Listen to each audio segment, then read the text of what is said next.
दोस्तों नमस्कार। Colonel Ajay, CEO Ajay astro money group first global astro finance digital channel से आपसे मुखातिब होता हूं।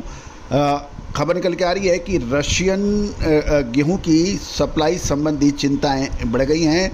दूसरी ओर ग्लोबल लेवल पर मांग के बदलाव के कारण सीबॉट में गेहूं के वायदे में गिरावट देखी गई है।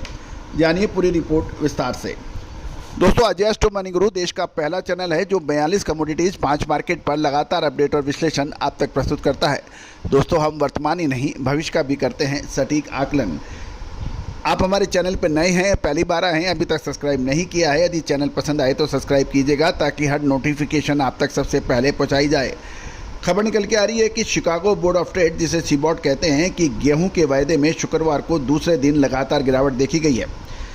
खबर ये भी निकल के आ रही है कि दुनिया के सबसे ज़्यादा गेहूं उत्पादक देश रूस में सूखे के कारण हालिया तेजी के बाद व्यापारी अब सावधानी बरत रहे हैं और सबसे सक्रिय सीबॉट गेहूं का अनुबंध 0.8% गिरकर $5.99 प्रति बुशल पर आ गया है, जो बुधवार को $6.17 के उच्चतम स्तर से नीचे गिरा है।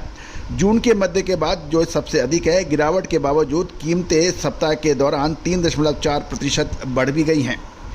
गौरतलब है कि हाल ही महीनों में गेहूं का वायदा का भाव 4 महीने के निचले स्तर पर गिर गया था, लेकिन सेंट्रल बैंक की ब्याज दरों में कटौती, फेड रेट ऑफ इंटरेस्ट ने 50 बेसिक पॉइंट की जो कटौती की, साथ साथ कमज़ोर अमेरिकी डॉलर और मौसम संबंधी सप्लाई संबंधी डिस्टर्बेंस के कारण इसमें तेज़ी देखी गई थी।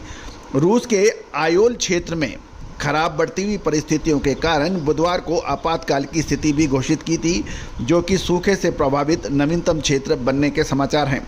इसके अलावा रूस के अनाज निर्यातकों के संघ ने आपूर्ति को प्रतिबंधित करने के लिए निर्यात सीमा की मांग की है, जिससे भविष्य में शिपमेंट के प्रति चिंता बढ़ सकती है, क्योंकि रूस में सूखे के कारण फसलें प्रभावित हो रही हैं। दूसरी ओर एक महत्वपूर्ण डेवलपमेंट कजाकिस्तान और रूस के बीच में हो रहा है।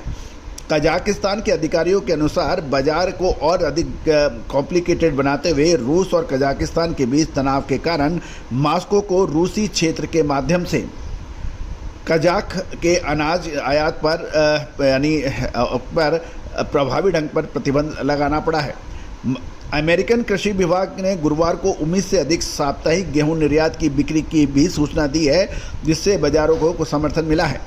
इस बीच ग्लोबल लेवल पर सबसे बड़े गेहूं आयातकों में से एक मिस्र यानी मिडिल ईस्ट से मिस्र ने अपनी राज्य सब्सिडी वाले ब्रेड कार्यक्रम में मकई और ज्वार के उपयोग को बढ़ाकर गेहूं के आयात को कम करने की योजना बनाई है। ये मांग का ये बदलाव ग्लोबल गेहूं बाजार की एक्टिविटी को प्रभावित कर सकता है। दोस्तों, उम्मीद है कि ये सभी जानकारियां आपके लिए रोचक और ज्ञानवर्धक रही होगी। दोस्तों, गेहूं, मक्का, बाजरा, चावल, इन सभी पर ग्रेन्स के ऊपर आपको अपडेट मिलते हैं। साथ साथ तिलहन, दलहन, मसाला, कपास के ऊपर भी आपको लगातार अपडेट मिलते हैं। इसके अतिरिक्त आपको ferrous, non ferrous metal, steel और कॉपर जैसी महत्वपूर्ण मेटल्स के ऊपर भी विश्लेषण, तेज़ी या मंदी, अग्रिम विश्लेषण आपको हमारे चैनल पर मिलता है।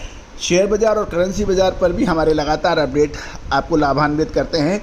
दोस्तों, हमारी कोई भी विशेष रिसर्च रिपोर्ट के लिए आप संपर्क कर सकते हैं, जो सहयोग राशि अदा करने पर उपलब्ध होगी। इसके अतिरिक्त हमारा साप्ताहिक अखबार जो 3000 रुपये वार्षिक शुल्क पे उपलब्ध होता है, उसके लिए भी आप संपर्क कर सकते हैं। All the very best, good luck, happy trading.